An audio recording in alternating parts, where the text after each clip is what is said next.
햄, 뿅. 어서요, 어서요. 제가 이제부터 그 녹화를 시작했다는 표시로 뿅을 하겠어요. 혹시 제가 뿅이 없다면 녹화를 안 누른 걸로 알아주세요.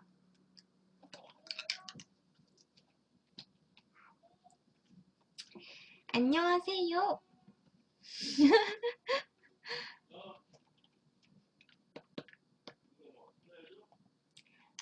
네, 오늘의 일정이 다 끝나가는군요. 이제 이것만 하면 되네요. 이거? 자, 그럼 오늘은 빠르게 책을 읽고 빠르게 끝내도록 하겠습니다. 제가 새로 빌려온 나의 식인 룸메이트. 아, 근데 좀 조용히 하려고 창문 좀 닫을게요.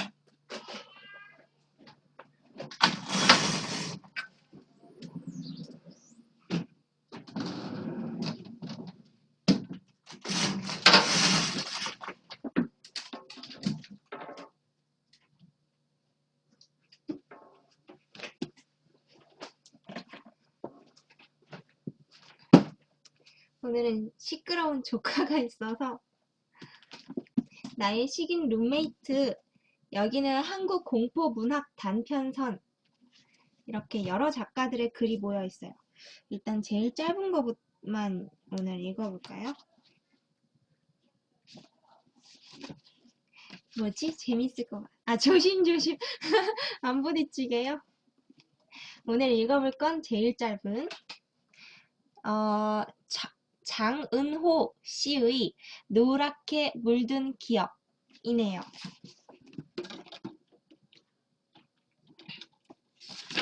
빠르게 읽겠습니다.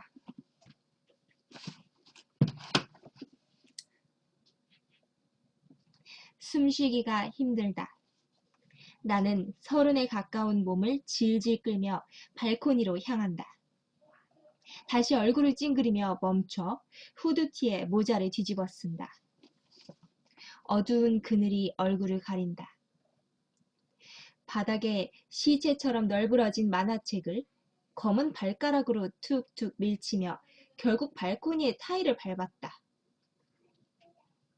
빗방울이 5층짜리 임대아파트를 비스듬히 치고 들어온다. 습기에 묻어 올라온 썩은 곰팡내가 익숙하다. 나는 난간에 조금 떨어져 찡그러진 시선을 옮겼다. 분신님 어서오세요. 베로니크님 어서오세요. 잘게 자른 내장 같은 구름이 하늘을 덮고 뒷산에 비를 뿌려대고 있었다.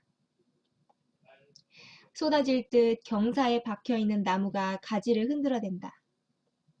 밤 동안 수면을 파고들던 고양이 소리는 더 이상 들리지 않는다. 나는 진통제의 효과가 나타나기를 기다리며 씹듯이 숨을 뱉어냈다. 아이들의 짧은 비명소리가 빗속을 갈랐다. 몇 명의 아이들이 흠뻑 젖은 채 페인트가 벗겨진 정글짐 속을 돌아다닌다. 한 아이가 위태위태하게 공중에서 균형을 잡더니 곧 웅덩이로 뛰어내린다. 박수를 치던 아이들도 구조물에 올라선다. 도리어 내 심장이 뛰고 있었다. 자칫 미끄러지면 돌이킬 수 없는 상황이 생길지도 모른다. 해마다 많은 아이들이 순간의 경솔함에 목숨을 잃지 않았던가. 뒷산에 기어오르던 아이의 비명 행사가 떠오른 것은 당연한 일이다. 뭔가 아이가 예전에 죽었나 봐요. 몇 년이 지나도 말뚝 박힌 기억은 나를 놓아주지 않는다. 놀이터의 아이들은 무아지경에 빠진 듯 거침이 없다. 뼈대 위에 올라선 여자아이가 비틀거리다 겨우 균형을 잡는다. 가슴이 철렁 내려앉을 듯 조급하고 답답하다. 그 광경에 빠져 핸드폰이 울리는지도 모르고 있었다. 워크필름님 어서오세요. 엄마? 우습지만 나는 아직 어머니를 엄마라고 부른다. 괜찮니? 하고 묻는 엄마는 이어서 주름 같은 한숨을 뱉어낸다. 내가 갑자기 어른이 된 사이 엄마는 갑자기 노인이 되어버렸다. 말하자면 젊은 노인이었다. 비가 오면 토실한 무릎을 붙잡고 낑낑대면서도 역시 병원에 가는 날이라고 전화를 한 것이다. 준비하고 있어. 엄마가 데리러 갈게. 째끼 누님 어서 오세요. 엄마의 말투는 여전히 엄마였다. 초등학생 아이를 다루듯 조심스러운. 멍하니 빗줄기 사이에 시선을 멈췄다. 20년 전의 기억이 아이들의 외침소리 가운데 불룩 솟아날 것만 같았다. 뭔가 20년 전에 일이 있었나 봐요. 퍼즐 조각을 잃은 아이처럼 조바심이 앞선다. 기억이 문제였다. 다른 것보다 내 목을 조르고 있는 건 떠오르지 않는 그것이었다. 뭔가 안 떠오르나 봐요. 내 친구인 상우는 9살 때의 상우는 그때 죽었다. 빠찌뿌님 어서 오세요. 바닥에 번지는 핏물처럼 9살의 내 기억도 흐릿했다. 흐릿한 부부는 상우의 죽음을 바라보던 몇 초간이었다. 아니, 몇 분간일지도 모르겠다. 아니, 잘 모르겠다. 검붉은 살덩이 위로 돋아난 수염을 어루만지며 멍하니 빗줄기를 바라볼 뿐이다. 비투비투님 어서 오세요. 지금 글쓴이는 남자이고 29살 됐어요. 그리고 9살 때 친구가 눈앞에서 죽어가는 걸 목격했대요. 아줌마는 상우의 손을 잡고 엘리베이터 안에 서 있었다. 수녀 같은 검은 치마 아래로 하얀 발목을 드러낸 아줌마는 크레파스 통을 손에 쥔 채로 해맑게 인사했었다. 치와와 같은 눈동자에 샴푸 냄새 풍기는 머리카락이 비스듬히 내려와 앙상이 드러난 어깨를 감은 모습은 엄마가 자주 보는 드라마의 여주인공을 떠올리게 했다. 휴지 도둑님 어서 오세요. 진주귀걸이는 창백하고 긴 목덜미로 외롭게 흘러내렸다. 창백하고 긴 목덜미로 보통의 아줌마들에게서 찾아볼 수 없는 애잔한 분위기가 주위의 공기를 물들이는 것 같았다. 고마지님 어서 오세요. 나는 가방을 고쳐매며 상우 옆에 섰다. 엘리베이터는 곧 부웅 뜨는 느낌을 심장에 전달했다. 학교 친구들은 이 느낌 때문에 우리 아파트에 놀러오곤 했다. 88 올림픽이 끝나면 엘리베이터에 있는 고층 아파트들이 많이 생길 거라고 나는 친구들에게 자랑스레 말해주었다. 물론 아빠에게 주워들은 얘기였다. 땡! 하고 열린 문 사이로 포개진 자전거들이 모습을 드러냈다.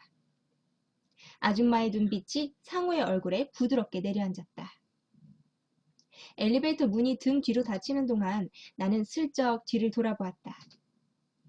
아줌마의 말, 그러니까 학교 가서 공부 열심히 하고 와가 분명했을 그 말은 문이 닫히는 바람에 공부에서 토막났다. 현관 계단을 단숨에 뛰어내린 나는 한 번 더 뒤를 돌아보았다. 왜 그리 쓸쓸한 기분에 젖었었는지 모르겠다. 아줌마의 아련한 눈빛 때문이었는지. 우리는 새로 나온 오락에 대해 이야기를 나누며 골목골목을 걸었다. 중간 정도 왔을 때 크레파스를 안 가져온 것을 깨달은 상우의 얼굴에는 당혹한 표정이 역력했다.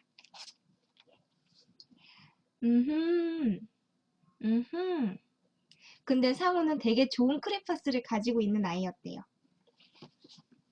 자, 그리고 그날 학교에서 크레파스를 가지고 그 막 부모님 얼굴을 그리는 일을 했었나 봐요. 그리고 선생님이 상우한테 어머니가 미인이라고 칭찬해줬대요. 그린 것에 대해서. 청소가 끝나고 나는 슬쩍 상우에게 물었다. 오늘 오락실 갈 거지? 목소리 바뀌었다. 오늘 오락실 갈 거지? 그는 대걸레를 어깨에 걸친 채 고개를 갸우뚱했다. 갈망하는 눈빛을 뒤로 한 채 상우는 모르겠어 한마디를 남기고 수도가로 달려갔다. 나는 쫓아가서 졸랐다. 꼭 더블드래곤 세판 왕이 보고 싶다고 솔직하게 얘기도 했고 같이 안 가주면 다신 안 놀아준다고 위협도 해봤고 아쉽지만 내 용돈으로 하게 해준다고 입술을 깨물며 말하기도 했다. 내 제안에 살짝 끌린 듯한 표정이 일더니 오늘은 집에 빨리 가봐야 돼. 툭 던진 뒤 복도의 그늘로 숨어버렸다. 노을이 번진 골목길을 지날 때도 나는 집요하게 부탁했지만 상우는 싱글벙글 웃으며 대답이 없었다. 좋은 일 있나 봐요. 그렇게 커다란 도로의 건널목 앞에 섰는데 가게 앞쪽에 몰려있는 아이들이 우리의 시선을 끌었다. 내가 먼저 아이들 사이로 비집고 들어가자 상우가 따라 들어왔다. 아저씨가 나눠주는 책받침의 한쪽은 속셈학원의 광고였고 반대쪽에는 초등학교 2학년에게 절실히 필요한 구구단이 적혀 있었다. 한자님 어서 오세요. 나는 책받침 2개를 받아 1개를 상우에게 건넸다. 우리는 잠시 대화를 중단한 채 책받침을 황홀하게 쳐다보았다. 트럭 하나가 노란색으로 반짝이는 먼지를 날리며 지나가자 파란색 불이 들어왔고 우리는 여전히 책받침에 시선을 둔 채 횡단보도를 밟았다. 중앙의 노란 2줄 위에 멈춰선 나는 고개를 들었다. 우리 하나 더 받아올까? 그 다음 기억이 희미하다. 상우의 눈이 반짝이며 몸을 돌리던 것까지는 기억이 나는데 그 다음이 없다. 우리 몸뚱이 크기의 바퀴가 세상을 삼킬 듯 두터운 비명을 질렀고 상우의 살갗이 아스팔트 바닥에 듬성듬성 박혀 있었다. 빨간 물감이 내 눈동자 속에서 아롱거렸다. 타이어 냄새가 짙게 퍼지며 굳어버린 내 몸을 감싸돌았다. 가슴팍이 휑하니 뚫린 것 같고 몸속의 내장이 엉덩이까지 축 처진 기분이었다. 누런 먼지가 바람을 타고 날아드는 하늘로 경적 소리가 엉겨붙었다. 눈앞에서 뭔가 복잡하고 빠르게 돌아가는 것 같았다. 큰일이 벌어진 걸까? 아닌가? 나는 부유하듯이 그들을 바라보다 가방 끈을 쥐어잡고 남은 횡단보도를 다 건넜다. 반짝이는 녹색 불빛이 어지럽게 눈동자를, 곧이어 뒤통수를 물들였다. 보도블럭 틈새로 튀어나온 잡초들과 눈을 마주치며 걷다 보니 어느새 오락실에 닿아 있었다. 어두컴컴한 공간과 기계 맛이 나는 공기는 언제나 세상을 잊게 해준다. 공기에서 기계 맛이 난대요. 되게 표현이 마음에 든다. 나는 주머니를 비운 다음에도 한동안 모니터의 백색 불빛을 응시했다. 정말 상우가 죽은 것일까? 순간 머릿속이 멍해지면서 아무 생각도 할 수 없게 되었다. 이유 모를 죄책감이 목덜미와 어깨 쪽지를 무겁게 눌렀다. 털관리님 어서 오세요. 하늘에 뜬 별들을 무심히 바라보던 나는 산수 시험지를 꺼내 전봇대의 구석에 묻었다. 그날 시험도 봤나 봐. 그리고 혼자 멍하니 그러고 시간을 보내다가 밤이 됐나 봐요. 엘리베이터의 노란 불빛은 무심하게 내 무게를 떠안았다. 잡았다 이놈님, 시크하단께님, 아레오님 어서 오세요. 엄마의 그늘에서 나는 곧 울음을 터뜨렸다. 상우가 죽었대. 말을 흘리고 다시 울었다. 엄마는 파마약 냄새를 풍기며 나를 끌어안았다. 내 옷은 땀으로 축축했다. 엄마는 기진맥진한 나를 옆에 눕혀두고 한 손으로 내 얼굴을 쓰다듬으며 드라마에 시선을 두었다. 나는 엄마의 체온 아래 눈을 숨긴 채 병원으로 뛰어갔을 아줌마를 상상했다. 우는 모습이어야 할 텐데 상상 속의 아줌마는 지독히도 무표정을 유지했다.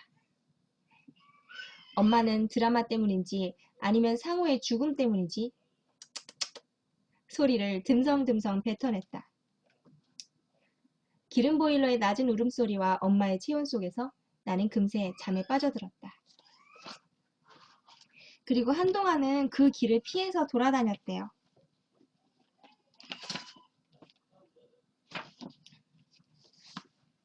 그러다가 습관처럼 그 상우의 집에 아침에 들른 거예요. 10층. 땡. 아침 공기가 엘리베이터 안으로 흘러들었다. 2명의 어른이 타고 있었는데 한 명은 모르는 사람이고 한 명은 상우 엄마였다.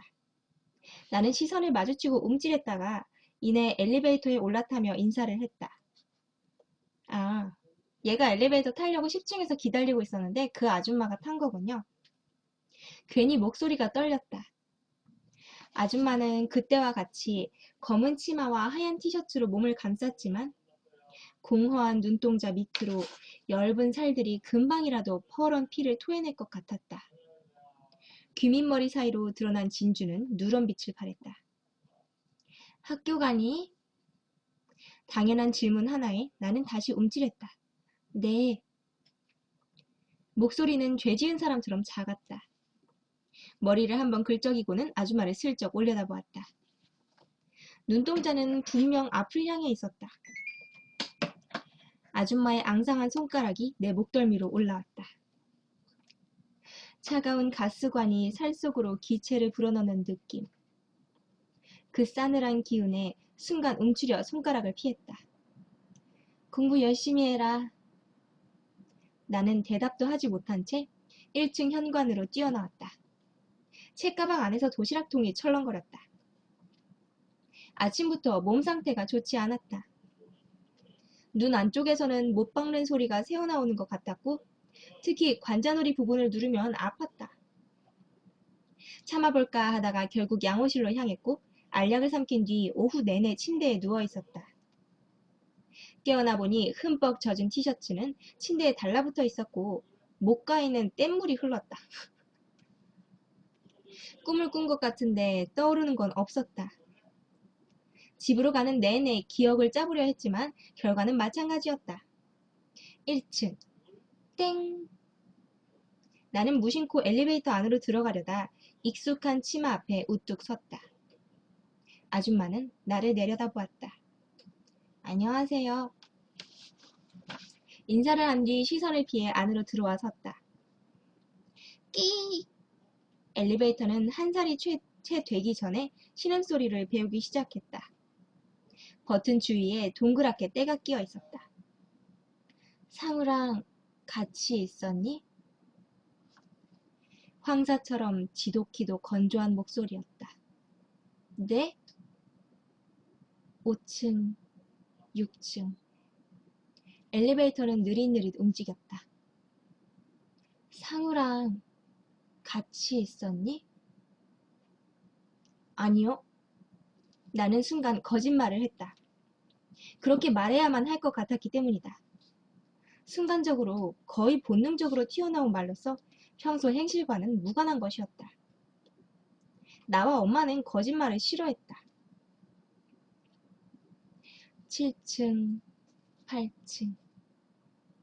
귀걸이에 달랑거리는 소리가 점점 커지고 있었다.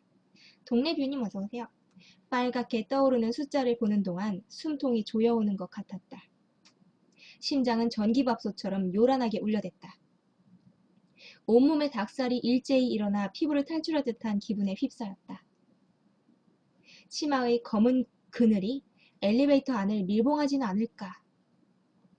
결국 아줌마의 얼굴과 내가 남을 듯한 상상에 어깨가 저려왔다. 쓰러질 듯 아득한 느낌이 이어졌다. 나는 어느새 엘리베이터를 나와 복도를 달렸고 엄마의 품에서 불안한 숨을 씩씩 뱉어내고 있었다. 뒤통수가 따가웠다. 아줌마의 시선이 무더운 듯 했다. 엄마, 상훈의 엄마가 이상해. 나 오빠야님 어서오세요.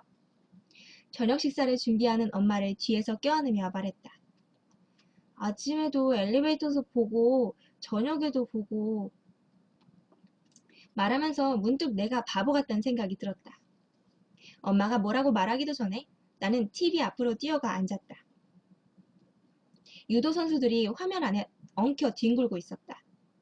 태극기를 흔드는 관중들이 환호성을 질렀다. 아줌마도 텔레비전을 보고 있을까?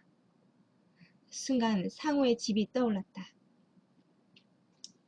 가구가 꽉 차 있고 형형색색의 벽지로 도배된 상호의 방과는 대조적으로 거실은 무척이나 썰렁했었다. 서랍장 위에 TV 하나만이 빈 공간을 차지할 뿐이었다. 이유는 생각해 본 적이 없다. 그냥 그곳에서 풍겨나오는 분위기가 싫었다. 공기도 싫었다. 나는 막연히 13층과 10층의 공기가 달라서 그럴 거라고 생각했다. 자, 결국에 저녁 식사를 했고요. 그리고 이제 밤이 됐어요. 근데 엄마가 계란 사오는 걸 까먹었다고 말했대요. 그러면서 그 주인공한테 심부름을 시킨 거예요. 나는 뒤돌아 울상을 지으며 복도로 나왔다. 철컥. 등 뒤에서 현관문이 닫혔다. 농도가 짙은 어둠이 난간 위로 넘어오려는 것 같았고 복도의 노란 등은 겨우 자신의 존재만 밝힐 정도로 미약했다. 세 개의 현관을 지나는 동안 걸음이 점점 느려졌다. 아줌마가 엘리베이터 안에 있으면 어떡하지? 그럴 리가 없다고 생각하면서도 상상의 공간에 헤집어 들어오는 무언가를 나는 막지 못했다. 그 상상 속에는 엘리베이터가 있었고 아줌마가 있었고 조각나버린 상우가 웃고 있었다. 고무타는 냄새도 새어 들어왔다. 복도의 어둠을 헤치며 애써 좋은 기억을 떠올렸다. 상우 집에 놀러가면 아줌마는 어김없이 과일을 잘라왔고 치와와 같은 눈으로 방긋 웃으며 내 볼을 살짝 당겼다. 내가 상우의 GI 유격대를 부러운 듯 바라보자 아줌마는 그중 하나를 내게 건넸었다. 상우가 주는 거니까 둘이 친하게 지내. 알았지? 아직도 그 장난감은 내 책장 한편에 자세를 잡고 서 있다. 지금 또 무슨 생각을 하고 있냐면 하늘이 되게 까맣다는 거랑 엘리베이터가 18층에 서 있다가 자기가 10층에서 딱 누르니까 내려오고 있어요. 그리고 상우는 죽은 개가 많았고 자기가 상우보다 키가 좀 더 컸대요. 14층, 13층 숫자를 따라 중얼거리던 나는 양쪽 허벅지살을 번갈아 주무르다가 나도 모르게 계단으로 달려가 숨었다. 발소리가 삼킨 공기가 섬뜩한 찬 기운을 뱉어냈다. 10층과 11층 사이의 어둠 속에 소화전의 빨간 전구가 희미하게 빛났다. 아줌마를 또 마주칠까봐 무서운 거죠. 죄책감이랑. 나는 눈을 가늘게 뜨고 살짝 얼굴을 내밀었다. 바닥의 차가운 기운이 무릎을 타고 올라오는 사이 땡 하는 소리가 복도에 울려 퍼졌다. 하늘땅 별땅님 어서오세요. 비스듬히 열리는 문을 보는데 오줌이 마려워졌다. 설마 하면서도 마음이 놓이지 않았다. 문이 완전히 열리고 덩어리 같은 침묵이 찾아온 순간에도 마찬가지였다. 엘리베이터 안에서 노란 불빛이 새어나왔을 뿐 인기척은 느낄 수 없었다. 나는 순간 크게 웃을 뻔했다. 계단 한쪽에 숨어있는 꼴이라니. 만학도님 어서오세요.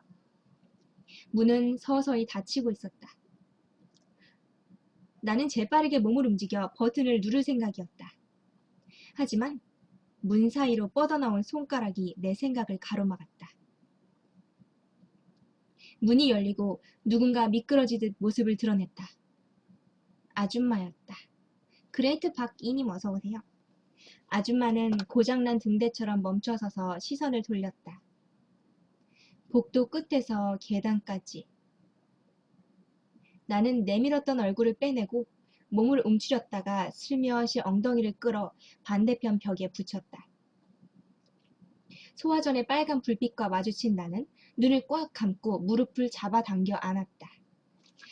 추천 문이 닫히는 소리가 계단 위로 퍼져 올라왔다. 엉덩이로 계단의 한기가 스며들었지만 나는 꼼짝하지 않고 들려오는 발소리에 정신을 집중했다. 바닥 긁히는 소리가 불규칙한 간격으로 들려왔지만 거리감은 전혀 느낄 수 없었다. 숨소리를 숨기려는데 심장이 말을 듣지 않고 뒤통수를 울려댔다. 설마 이쪽으로 오진 않을 거야. 아줌마의 얼굴이 떡하니 놓여있을 것 같은 상상에 눈을 뜰 수가 없었다. 등줄기로 후끈한 열기가 땀을 타고 흘러내리고 있었다. 발자국 소리가 더 이상 들리지 않았다. 나는 어둠 속으로 밀려드는 상상들을 뿌리치기 위해 눈을 떴다. 여전히 어두웠고 소화전의 빨간 눈은 나를 바라보고 있었다. 멀리서 경적 소리가 울리더니 다시 정적이 찾아왔다.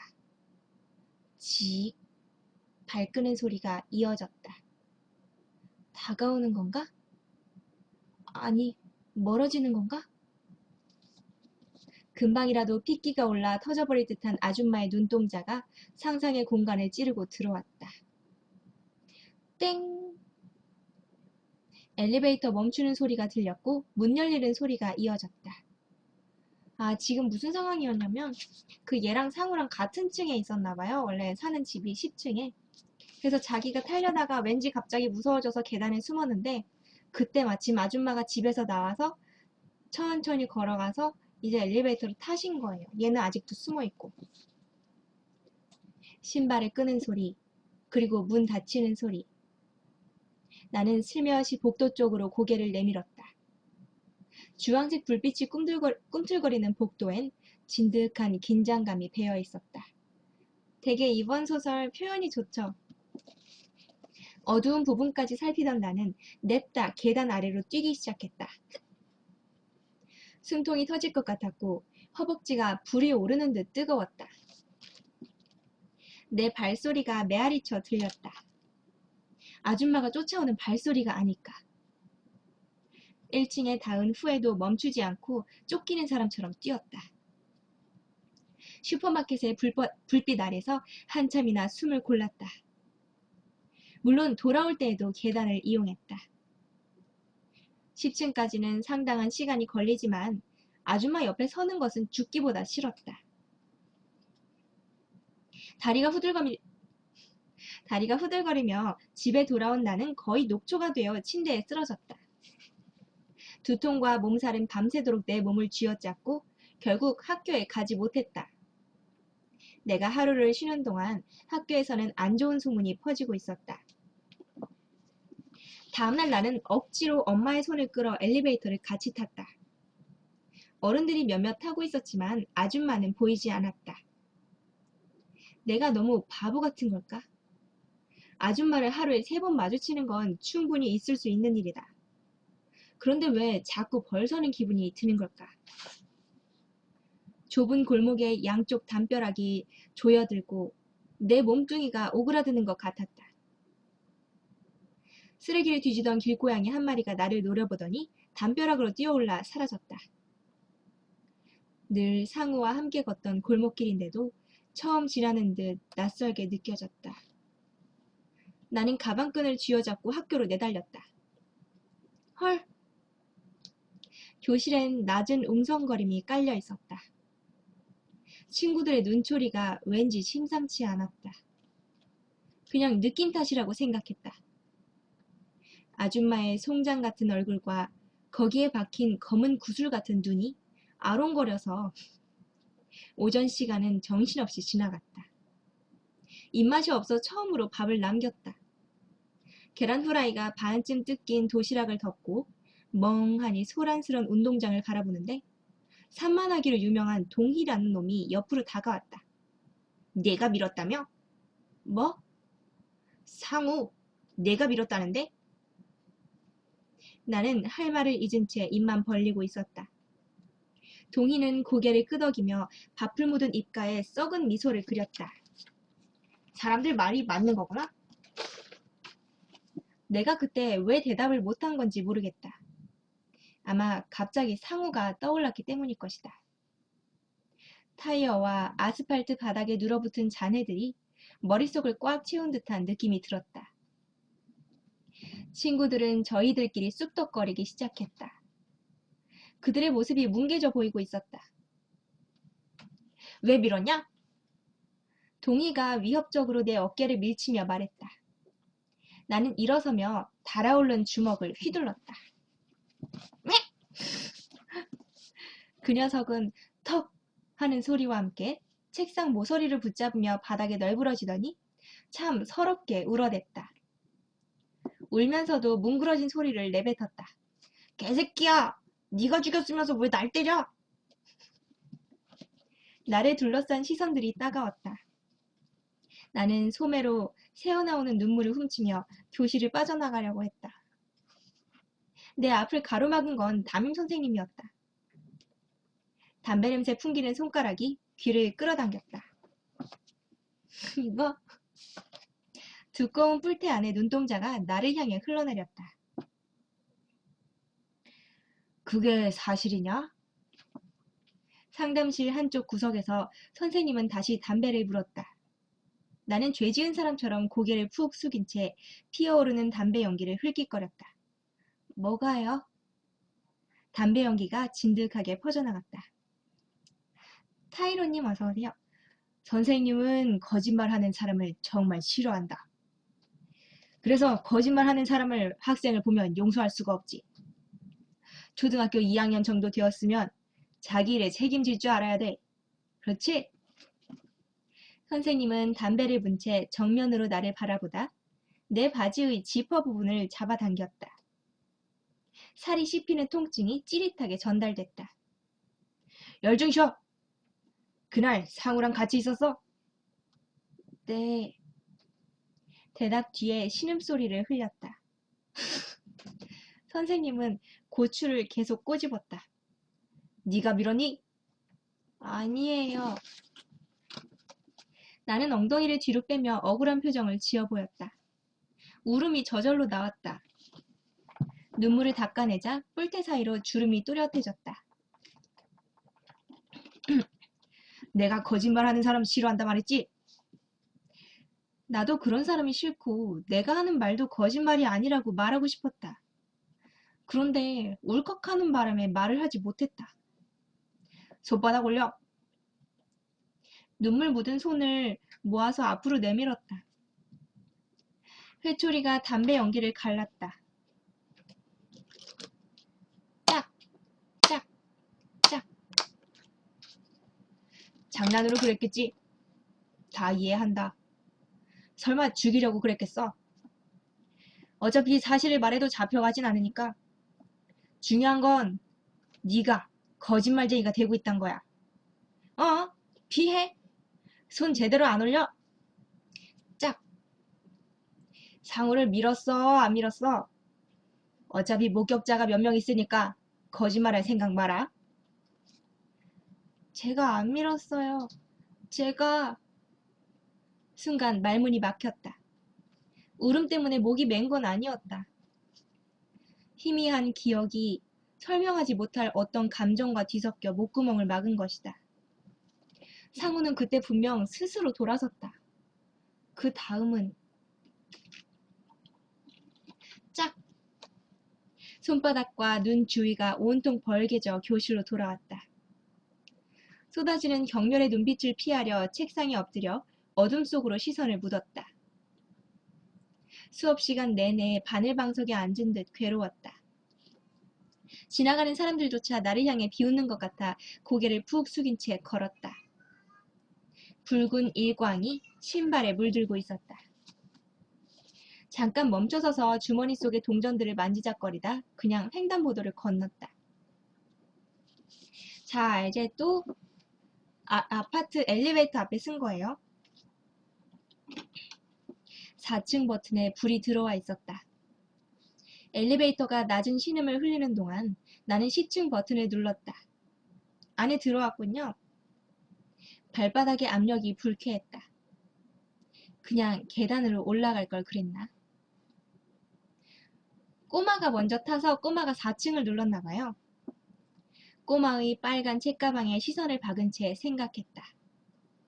꼬마는 가방에서 로봇 하나를 꺼내 만지작거렸다. 땡! 벨이 울렸다. 꼬마는 4층 복도로 사라졌다. 문이 닫히자 기계소리가 더 요란하게 들려오기 시작했다. 드륵 드륵 소리는 짐승의 내장에서 새어나오는 것과 비슷했다. 상상의 압박이 강렬해지는 순간 땡! 하는 소리와 함께 엘리베이터가 6층에 멈췄다. 뭐지? 떠오른 긴장감이 나를 한 발자국 뒤로 밀어냈다. 엘리베이터 벽에 몸을 붙인 채 벌어지는 문을 바라보았다. 보통 올라갈 때는 엘리베이터가 멈추지 않는 법인데 혹시 마네킹이 복도에 걸려있는 줄 알았다. 누군가 복도에 세워두고 오랜 시간 잊어버린 인형이 아닐까? 아니, 상우 엄마였다. 역시나 긴 치마에 흰 티셔츠로 몸을 가린 채 나를 바라보며 서 있었다. 알 수 없는 눈빛이 그늘 아래 스쳤다. 나는 책가방 끈을 꽉 잡으며 반박자 느리게 말했다. 안녕하세요. 안녕할 리가 있을까? 아들이 아스팔트 위에서 반죽이 되어 죽었는데. 아줌마는 천천히 엘리베이터 안으로 걸어 들어왔다. TV에서 몽유병 걸린 아저씨가 무덤을 찾아가는 장면을 본 적이 있는데 꼭 그 모양과 닮았다. 아줌마의 손가락이 닫힌 버튼을 누른다. 티셔츠에 번져오른 얼룩과 진주 빠진 귀걸이가 내 동공에 닿았다. 7층, 8층. 왜 이렇게 느리게 움직이는 것일까? 그날 상우랑 같이 있었니? 저번과 같은 질문이었다. 나는 대답을 머뭇거렸다. 화장품 냄새인지 향수 냄새인지 모를 것이 콧구멍으로 새어들고 있었다. 아줌마의 시선이 내 머리카락을 스칠 때 냄새는 더욱 농후해졌다. 지린내가 순간 코를 찔렀다. 냄새가 덩어리져 살갗에 달라붙는 섬뜩한 느낌. 10층. 땡. 아니요. 나는 거짓말을 흘리고 나왔다. 아줌마가 나를 보든 말든 복도를 뛰어 집의 초인종을 마구 눌렀다. 엄마는 놀란 눈길로 나를 맞았다. 나는 숨을 몰아쉬며 화장실로 뛰어들어갔다. 찬물과 비누로 얼굴을 닦아내고 옷도 바로 갈아입었다. 한참 몸을 킁킁거린 후에야 안도의 한숨을 내쉴 수 있었다. 무슨 일 있었니? 사실은 나는 최근에 엘리베이터에서 있었던 일을 다 얘기했다. 탈 때마다 마주쳤다는 어찌 생각해보면 우스운 얘기였지만 엄마는 진지한 표정을 지었다. 곧 한숨이 쏟아져 내려왔다. 엄마는 가슴에 나를 안고 말했다. 상우가 죽고 상우 엄마가 많이 아팠어. 몸도 아프지만 마음도 얼마나 아팠겠니? 상우를 마지막으로 본 곳이 엘리베이터였대. 그래서 마음이 불편하면 엘리베이터에 서 있는 거래. 크레파스 통을 든 채 왜 갑자기 승우라 그러지? 상우를 바라보던 아줌마의 모습이 떠올랐다. 그래야 마음이 좀 풀린다고. 불쌍하지? 우리 아들은 차 조심해. 알았지? 안 그러면 혼날 거야. 나는 차마 아줌마가 미친 것 같다고 말하지 못했다. 순간의 최선을님 어서오세요. 불쌍한 여자를 미친 사람으로 몰아가는 것만큼 나쁜 짓은 없다고 생각했다. 나는 억지로라도 아줌마를 동정하려고 노력했다. 하지만 아줌마의 잿빛 얼굴을 생각하면 이상하게 두려운 마음이 앞서는 것이었다. 이불 속으로 들어가 몸을 뒤집었다. 목덜미가 화끈거리고 숨이 불편했다. 땀처럼 솟아오른 긴장감에 잠을 깼다. 빗소리가 함성처럼 들려왔다. 나는 벽에 기대앉아 바람에 떨리는 창문을 바라보았다. 그렇게 한참을 앉아 있었다. 아침이 됐어요. 아들, 조심해서 다녀와. 엄마는 우산을 건네며 나를 꽉 끌어안았다. 따스한 체온이 가슴과 어깨를 감쌌다. 엄마, 다녀올게. 당번이라 30분 이른 출발이었다. 자, 이제 학교에 막 빨리 갔어요. 가서 가자마자 불을 다 켰어요. 그리고 선생님이 지난번 산수 시험 때 우리 반이 제일 못했다고 막 반 애들을 혼냈대요. 선생님은 내 머리를 지휘봉으로 툭툭 쳤다. 저번 시험도 망치더니 이번에도 망칠 셈이냐? 나는 머리를 부여잡고 아픔을 달래다 이내 연습장에 숫자를 써내려가기 시작했다. 선생님은 못마땅한 눈빛으로 거리더니 지휘봉으로 자신의 어깨를 툭툭 치며 나를 지나쳤다. 앞쪽에 앉은 동희가 고소하다는 표정으로 킥킥거리더니 이내 지휘봉을 맞고 잠잠해졌다. 마지막 시간에는 쪽지 시험을 봤는데 10개를 다 맞춰서 청소 벌을 면했다. 10개를 다 맞추다니. 나는 그림자에 미소를 숨긴 채 시험지를 반듯하게 접어 책가방에 넣었다. 오늘은 오락이 별로 안 끌렸대요. 근데 뭔가 병원차가 막 사이렌 울리면서 막 지나가기도 하고 그랬는데 오늘은 그 엘리베이터를 안 타고 계단으로 가려고 했나 봐요. 우산을 접으며 계단 쪽을 바라보았다. 신발 속에 물이 새어든 듯 발바닥이 차가웠다. 엘리베이터 앞에는 아무도 없었다. 하늘을 가로막은 구름이 축축한 어둠을 뿌려댔고 낮은 함성이 바닥에 깔려 나왔다. 나는 주저없이 계단을 밟으려 했다. 자전거 사이에 떨어진 빨간 책가방이 눈에 들어왔다. 전에 꼬마가 들고 있던 그 가방이 아닐까? 나는 가만히 그것을 바라보았다. 노는데 정신이 팔려가지고 가방 놓고 간 거겠지? 내 눈동자가 호기심으로 반짝였다. 안에 뭐가 들었을까? 그냥 올라갈까? 빗소리를 등진 채 나는 슬며시 자전거 사이로 손을 내밀었다. 포개져 있는 녹슨 자전거 때문에 손이 짧았다. 어쩌면 가방 안에 로봇이 들어있는지도 모른다. 손가락 끝이 가방 끝에 닿았고 자전거는 기울어지며 삐걱댔다. 그 순간에도 나는 고민하고 있었다. 그냥 올라갈까? 학교 끝났니? 돌아보자 아줌마가 우산을 들고 서 있었다. 아줌마가 무서워지는 이유가 또 추가가 됐네요. 나는 손을 빼고 도둑질하다 들킨 아이처럼 주춤주춤 일어섰다. 네. 아줌마는 나를 지나쳐 엘리베이터 앞에 섰다. 역겨운 냄새가 얼핏 스쳐갔다. 아줌마가 버튼을 누르자 엘리베이터의 진동음이 느껴졌다. 도단한 부끄러움에 어쩔 줄 모르던 나는 느린 걸음으로 아줌마 옆에 섰다. 왼쪽 팔 쪽에 닭살이 돋기 시작했다. 땡! 문이 벌어졌다. 왜 갑자기 상우의 피부 조각을 봤을 때의 느낌이 살아난 걸까? 그 서늘한 느낌이. 엘리베이터 안에 묻어있는 노란 불빛이 아줌마의 치마로 번지고 있었다. 초점이 미세하게 진동하며 시야를 흐렸다. 커다란 전자레인지가 떠올랐다. 뜨겁게 데우기보다는 짓누르면서 녹여버릴 듯한 노란 불빛. 아줌마는 열린 버튼을 누른 채 나를 바라보았다. 어서 들어오라는 표정으로. 들어가야 하나? 핑곗거리 찾아내야 되는데. 현관 쪽에선 금방이라도 엄마가 나타날 것만 같았다. 들어가면 안 되는데. 하지만 핑계도 찾아내지 못했고 엄마도 나타나지 않았다.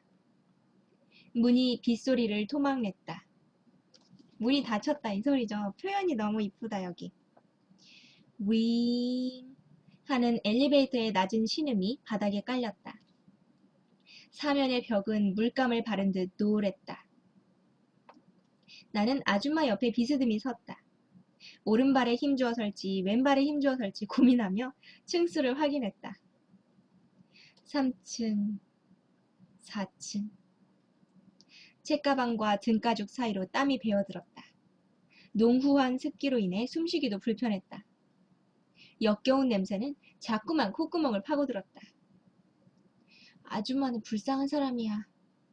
속으로 중얼거렸지만 효과는 미미했다.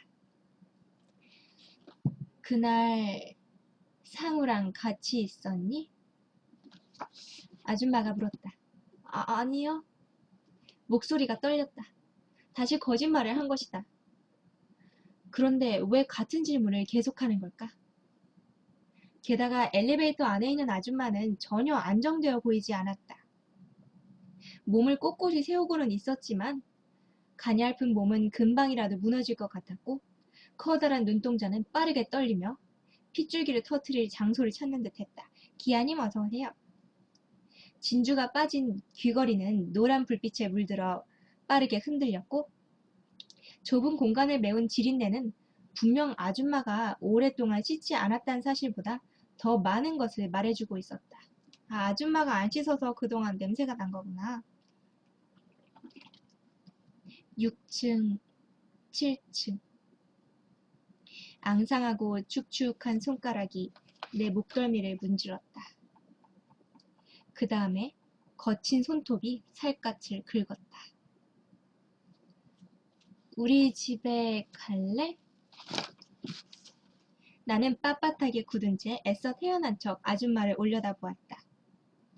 눈동자가 어디로 향하고 있는지 도무지 알 수가 없었다. 떨리는 흰자에는 노란색 불빛이 번지고 있었다. 상우 크레파스 주고 싶어서 그래. 9층, 10층. 땡! 문이 열렸다. 한 발자국만 나가면 되는데. 한 발자국만. 손가락이 내 귓볼을 스쳐 지나 닫힌 버튼을 꾹 눌렀다. 아줌마가 못 내리게 문 닫았대요. 온통 뭉개진 손톱 끝에 내 시선이 닿았다. 복도는 문 사이로 사라졌다. 빗소리가 다시 잘렸다. 그제서야 나는 네 하고 체념한 듯이 대답했다. 불쌍한 아줌마야, 불쌍한 아줌마야. 나는 중얼거림을 빠르게 했다. 목덜미의 차가운 느낌을 잊기 위해선 더 빠른 주문이 필요했다. 양말에 스며든 빗물은 발바닥을 저리게 만들고 있었다. 우산 손잡이를 꽉 잡은 채 참는 수밖에 없었다. 어차피 시간은 흘러가게 마련이니까. 엄마가 아빠 얘기를 꺼내면 언제나 하는 소리였다. 아, 아빠도 돌아가셨나봐요. 아, 엄마가 기다리고 있을 텐데. 13층. 아줌마 13층에 사는 거였어. 땡. 복도로 번진 노란 불빛을 밟았다.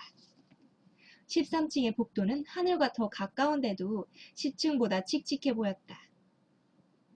그새 구름이 더 짙어진 모양이었다. 계단 손잡이에 묶인 녹슨 세발 자전거가 올림픽 포스터를 밟고 있었다. 아줌마는 어서 오라고 손짓을 했다.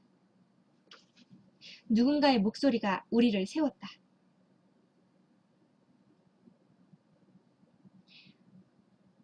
성우 엄마! 아줌마가 돌아섰다. 아직도 기운이 없어요? 검은 봉지 위로 튀어나온 파 다발이 매운 냄새를 풍겼다. 괜찮아요. 저녁에 반찬이라도 사갖고 갈까요? 집에 아무도 없을 거 아니에요. 어쩜 좋아. 상우 엄마 힘내요. 어차피 안 좋은 일 있으면 좋은 일도 있는 법 아니겠어요? 반상회 나올 거죠? 몸은 안 아파요? 네. 하고 아줌마는 짧게 대답했다. 어쩜 좋아, 어쩜 좋아. 야민 것 좀 봐. 내가 안쓰러워 죽겠네. 나중에 고기 좀 삶아서 갈 테니 좀 먹어요. 전처럼 고스톱도 좀 치고. 여자의 말에 내 배가 다 꼬르륵거렸다. 그래요. 그럼 다음에 봐요. 우리는 여자가 사라진 대문을 지나쳐 복도 끝에 닿았다. 단단해 보이는 대문 앞에 우뚝 선 아줌마는 열쇠 뭉치를 꺼내 자물쇠를 풀기 시작했다. 4개의 열쇠가 돌아가는 동안 나는 아무 말도 없이 아줌마의 뒷모습을 바라보고 있었다. 조급해 보이기도 하고 오히려 차분해 보이기도 하며 어찌 보면 그냥 인형 같기도 했다. 혹시 이미 아줌마가 죽은 게 아닐까? 문득 떠오른 생각에 입이 벌어졌다. 무서운 드라마를 본 것이 화근인 것이다. 오줌이 마려워져 다리를 꼬고 있는 사이 대문이 미끄러졌다. 아줌마는 문고리를 잡은 채 나를 기다렸다. 나는 어둠 속에 우산을 기대놓고 장화를 벗었다. 찰컥찰컥. 어디 갔지? 뒤에서 자물쇠가 거친 금소금을 뱉었다. 아줌마는 뭐가 무서워서 이렇게 자물쇠를 거는 것일까? 거실에 불이 켜지자 생각이 바뀌었다. 거실은 쓰레기장을 옮겨놓은 듯했다. 벽지는 손톱으로 미세하게 긁은 듯 갈기갈기 찢어져 있었고 붉은색 얼룩이 군데군데 묻어 있었다. 바닥엔 신문지가 갈갈이 해체되어 바스락거렸다. 텔레비전이 치워진 자리는 비스듬히 세워진 영정사진이 차지하고 있었다. 곰팡이가 먹어 들어간 듯 거뭇거뭇한 벽의 모서리. 어두운 구석에서 금방이라도 바퀴벌레들이 우르르 쏟아져 나올 것 같았다. 송충이를 삼킨 기분이랄까? 전율하는 의식 사이로 낮은 목소리가 파고들었다. 밥 먹고 갈래?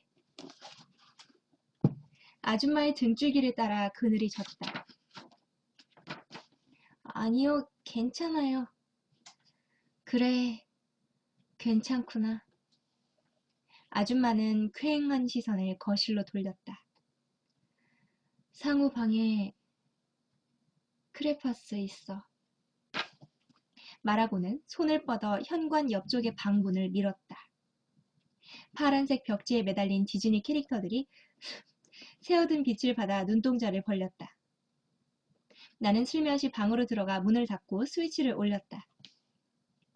문에 매달린 사진들 속에 살아있었던 상우가 웃고 있었다. 침대 옆 책상 위, 심지어 복도로 나 있는 창문에까지 상우의 사진이 어지럽게 도배되어 있었다. 나는 발가락을 오므렸다. 바닥에 깔린 싸늘한 기운은 오랜 시간 그곳에 머물러 있었던 것 같다. 얕은 호흡을 내쉬었다. 레갈럽 클락난이 와서 오세요. 괜찮을 거야. 아줌마는 단지 아플 뿐인 거야. 동화책들이 가지런히 꽂혀있는 책장을 살피다 서랍을 당겨 열었다. 잠들어 있던 상우의 크레파스가 모습을 드러냈다. 꺼림칙했다. 나는 얼른 크레파스 통을 꺼내 들고 조심스런 걸음으로 문을 열었다. 역겨운 냄새가 파고들었다. 상우야, 어떡하니? 우리 상우. 문틈으로 거실 한가운데 서 있는 아줌마의 모습이 보였다. 머리카락은 얼굴에 그늘을 만들어내며 떨리는 어깨까지 흘러내렸다. 그림자 전체가 꿈틀거리며 흐느끼는 것 같았다. 자물쇠는 여전히 굳건하게 문을 붙잡고 있었고 고무장화는 반대편으로 쓰러져 재빠르게 신기는 어려울 것 같았다. 도망갈 생각. 손을 옮기는데 들고 있던 크레파스 통이 열렸다. 손을 옮기는데 크레파스 통이 열렸대요.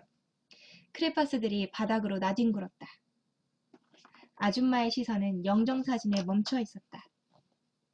내가 손등을 깨물면서 마음을 진정시키는 동안 아줌마는 발집개에 놓여있던 기름통을 들었다. 네 제일 친한 친구가 너를 죽였대. 어떡할까? 너는 죽었는데, 우리 상우는 죽었는데 네 친구는 저렇게 멀쩡히 살아있고. 상우야, 너는 어느 추운 곳에서 바들바들 떨고 있는 거니? 얼음 같은, 하지만 금방이라도 터져나갈 듯한 긴장감이 목소리에 배어 있었다. 줄줄 영정사진 위로 쏟아져 내리는 기름은 독한 냄새를 뿜어냈다. 신문지가 축축하게 젖어들어 아줌마의 맨발에 달라붙었다. 막 신문지 바닥에 있던 거랑 지금 기름을 자기 집에 붓고 있는 거예요. 주인공이 죽였다고 확신하고. 곧 발목, 검은 치마, 티셔츠, 머리카락으로까지 기름이 흘러내렸다. 번들거리는 눈동자는 여전히 영정사진을 향해 있었다. 내가 안 죽였어요. 말은 목구멍 안에서 턱 막혔다. 소매로 코를 누른 채 뒷걸음질 치다 장화를 밟고 휘청거렸다. 이내 돌아서서 자물쇠를 흔들었다. 어려운 산수 문제를 마주친 듯 머릿속이 하얘졌다. 4개나 되는 자물쇠가 서로 다른 모양을 하고 있어 나는 그걸 어떻게 열어야 할지 짐작조차 할 수 없었다. 줄줄 흐르는 소리, 아줌마의 번들거리는 머리카락과 축축하게 흘러내리는 티셔츠, 허연 기름통은 아줌마의 손에 걸린 채 자신의 몸뚱이를 비워내고 있었다. 소매 사이로 새어든 기름 냄새가 뇌 바닥을 콕콕 찌르며 달팽이관을 흔들었다. 신문지 위에 기름통이 모로 누웠다. 드디어 이제 기름을 다 쏟아부은 거죠? 아줌마는 입술을 바르르 떨며 말했다. 상우야, 상우야, 우리 예쁜 상우, 왜 죽었니? 이 불쌍한 엄마를 혼자 두고 왜 죽었어? 왜? 진짜 눈물 날 것 같아. 도망가야 돼. 나는 자물쇠를 이리저리 만져보다 포기하고 우윳구멍으로 손을 내밀었다. 미친 듯이 팔을 휘젓고 문을 두드렸다. 구멍에 입을 대고 살려달라고 소리쳤지만 빗속을 떠돌던 날카로운 바람이 우윳구멍을 스쳐 지나갈 뿐이었다. 다른 방법이 없을까? 아줌마의 부서진 손톱 사이에 팔각 성냥이 아슬아슬하게 매달려 있었다. 성냥 들고 있대요. 내가 갈게, 상우야. 네 친구도 데려갈게. 외롭지 않게. 우리 상우가 외롭지 않게. 성냥의 머리가 자신의 몸을 태우며 아찔한 불빛을 뱉어냈다. 불꽃은 순식간에 아줌마의 팔목과 어깨, 머리카락을 타고 올라가 천장에 닿았다. 불 붙었대요. 순간 달려든 후끈한 공기가 내 살갗을 쪼아대는 것 같았다. 살려주세요! 여기 사람 있어요! 다시 우윳구멍으로 힘차게 손을 뻗어 목구멍이 터져라 소리 질렀다. 등에 닿은 열기에 고개를 돌렸다. 불꽃이 아줌마의 살갗을 먹어 들어가고 있었다. 원망스러운 눈동자가 퍼런 불꽃 사이로 번뜩였다. 환영술단님, 딱풀박스님 어서오세요. 아줌마는 한 발자국씩 나를 향해 발을 내밀었다. 두 손은 불꽃에 감긴 채 기다란 혀처럼 내밀어져 있었다. 바닥에서 뿜어져 나온 검은 연기가 순식간에 아줌마를 감아돌며 천장에 먹구름을 만들어냈다. 살려주세요! 나는 비명을 지르며 상우의 방으로 뛰어들어가 문을 닫아 잠궜다. 연기는 열기와 기름 냄새를 먹은 채 문틈으로 새어들었다. 튕겨지듯이 침대 위로 뛰어올라 창문을 열었지만 방범창이 앞을 가로막았다. 고분장왕님 어서오세요. 뒤에서 불꽃의 고함은 터질 듯이 들려왔고 창살을 지나는 빗소리는 비명을 막아섰다. 살려주세요! 축축한 복도를 향해 허파를 뱉어낼 듯이 소리쳤다. 창살은 내 손을 붙잡은 채 꿈쩍도 하지 않았다. 발작하듯 흔들어대도 소용이 없었다. 아! 살려줘, 엄마! 복도로 넘어온 새까만 어둠이 비명을 잘라먹으며 인기척을 지웠다. 창에 붙은 사진들이 손에 걸려 후두둑 떨어졌다. 붕! 등 뒤에서 방문이 부서질 듯이 떨렸다. 이미 타 죽었을 아줌마의 목소리가 이어졌다. 네가 상우를 죽였어. 네가... 연기가 짙어지고 있었다. 기침이 절로 튀어나왔다. 곧이어 숨이 막혔다. 상우 방의 천장을 뒤덮은 연기는 금방이라도 검은 비를 뿌릴 것 같았다. 열기를 가리던 손으로 이불을 당겨 뒤집어 썼다. 몸이 오들오들 떨렸다. 상우야, 살려줘. 왜 그랬는지 모르겠지만 나는 상우에게 부탁했다. 나도 모르는 사이 손에 잡혀있는 사진 한 장이 구겨져서 웃고 있었다. 쿵! 쿵! 부서질 듯이 울리던 소리는 점차 희미해졌다. 기침, 열기, 비명조차 의식과 함께 희미해지고 있었다. 살려줘. 눈물과 오줌이 동시에 쏟아져 나온 것으로 기억한다. 곧 연기가 이불 속으로 새어들었고 다음엔 열기가 따라 들어왔다. 뜨거운 통증이 발등의 살을 갉아먹는 동안 나는 의식의 끈을 놓아버렸다. 그랬었군요. 그리고 어른이 되었다. 내가 원하든 원하지 않든 나는 어른이 되어버렸다. 10년 넘게 꿈을 꾸다 돌아와 보니 거울 속의 내 모습은 불완전한 인간에 가까워져 있었다. 혼수 상태로 누워있는 동안 꿈속의 엘리베이터에 갇혀 있었던 것 같다. 아줌마의 안식처가 엘리베이터였듯이 내겐 죽음으로부터의 피난처가 아니었을까 그냥 추측해 볼 뿐이다. 어쨌든 나는 더 이상 엘리베이터를 타지 않는다. 불이 삼킨 왼쪽 다리가 엉망이 되었음에도 불구하고 나는 언제나 계단을 이용한다. 비가 내릴 때 두통이 이는 것은 여전했지만 어느새 나는 서른을 바라보는 아이가 되어버린 것이다. 핸드폰이 다시 울렸다. 엄마가 올라갈까? 아니, 조금만 기다려. 내가 내려갈게. 린즈님 어서오세요. 아이들의 웃음소리가 빗줄기에 녹아들고 있었다. 나는 소리가 퍼지는 허공으로 고개를 돌렸다. 시력을 잃은 한쪽 눈에서 찌릿한 통증이 피어난다. 타버린 입술로 드러난 치아에 빗물이 새어들어 시리다. 그 주인공도 반쪽 전체가 다 탄 거죠. 하지만 나를 가장 괴롭히는 건 기억이었다. 근원 모를 죄책감이 왜 내 심장 바닥에 깔려 있는지 도대체 모를 일이다. 비명소리가 들렸다. 누군가 정글짐에서 떨어진 모양이었다. 아이들이 놀고 있었는데 좀 위험하다고 느꼈었죠, 아까? 조심스레 난간에 손을 얹고 놀이터를 내려다본다. 한자님 어서오세요. 아이 한 명이 머리를 붙잡고 뒹굴고 있다. 크게 다친 게 아니어야 할 텐데. 아이는 웅덩이에 몸의 일부를 묻은 채 상처 입은 짐승처럼 꿈틀거리고 있다. 곧 몸을 활처럼 펴며 비명소리를 높인다.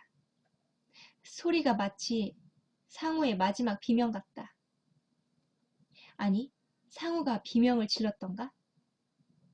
트럭이 달려오고 상우가 깔리고 그리고 내 입가에 엷은 미소가 떠올랐다. 횡단보도에서 내가 말했다. 이거 하나 더 받아올까? 상우는 즐거운 상상을 하는 듯 표정이 환해졌다. 이제야 갑자기 그 옛날에 생각 안 났던 부분이 갑자기 생각난 거예요. 그리고 상우는 나보다 먼저 돌아섰다. 나는 그때 상우의 옆쪽에서 달려오는 트럭을 보았다. 운전자의 시선은 분명 다른 곳을 향하고 있었다. 나는 급히 상우를 향해 외치려 했다. 하지만 문득 떠오른 감정 하나가 내 말을 가로막았다. 그날 상우는 처음으로 나보다 산수 점수가 좋았다. 상우는 싱글벙글 웃었으며 의도한 건 아니겠지만 내 감정을 자극했다. 그가 오락실조차 마다한 것은 95점이 쓰여진 시험지를 빨리 엄마에게 보여주고 싶었기 때문이었다. 아, 그래서 그날 상우가 막 싱글벙글하면서 오락 안 한다 그랬군요. 밸런싱님 어서오세요. 나는 알고 있었다. 모른 척 했을 뿐이었다. 트럭이 달려오고 있다는 사실도. 실수 하나가 평생을 짓누르는 법. 아이의 비명은 여전히 임대 아파트의 낡은 벽을 두드려댄다. 아파트는 오래된 무덤처럼 아이를 굽어볼 뿐 아무런 말이 없다. 나도 모른 척 돌아선다. 비극을 목도하는 고통은 거울 하나로 충분하다. 나는 서른에 가까운 몸을 이끌고 현관에 섰다. 깨어난 그 순간부터 벌겋고 퍼렇게 부어오른 몸은 끊임없이 고통을 가져다 준다. 그래, 정말 끊임없는 고통이었다. 신경이 지펴 올라가고 불에 지져지는 느낌에 얼마나 많은 날을 뜬 눈으로 뒹굴었던가. 좁은 집에 틀어박혀 산송장이 되는 것은 죽는 일보다 고통스러운 법. 비명조차 말라버릴 오랜 시간이 흘렀지만 끝은 보이지 않는다. 신발장 위에 놓인 셔터칼에 눈길을 주었다. 곧 뿌리친다. 내겐 죽을 용기조차 없다. 상우와 아줌마가 아직도 꿈에 스며든다. 고양이가 구슬프게 울던 어젯밤에도 소리를 타고 내 의식으로 들어왔다. 나는 두 사람이 기다린다는 것을 알고 있다. 내가 갈 때까지 꿈속에 스며들어 내 신경을 옥죄일 것도 알고 있었다. 하지만 손목에 칼날을 대어 그들과 대면할 용기가, 두려움을 이겨낼 자신이 없었다. 육신의 고통으로 죗값을 치렀다고 생각했을 때 그때 가면 될 것이다. 지갑 속에 잠들어 있는 사진 한 장을 꺼내본다. 상우는 그때처럼 웃고 있었다. 자기가 그 타들어가는 순간 쥐고 있던 상우의 사진이죠. 나는 꽤 홀가분한 마음이 되어 젖은 계단을 밟았다. 지금까지 읽은 것은 나의 식인 룸메이트라는 책 제목에 그 한국 공포문학 단편선, 이 책에 실려있는 장은호 씨의 노랗게 물든 기억이라는 작품이었어요. 재밌었다. 되게 잔잔한데 재밌었어요. 참 잘했어요. 스티커 감사해요. 네코님. 잠깐 녹화 파일 좀 바꿀게요.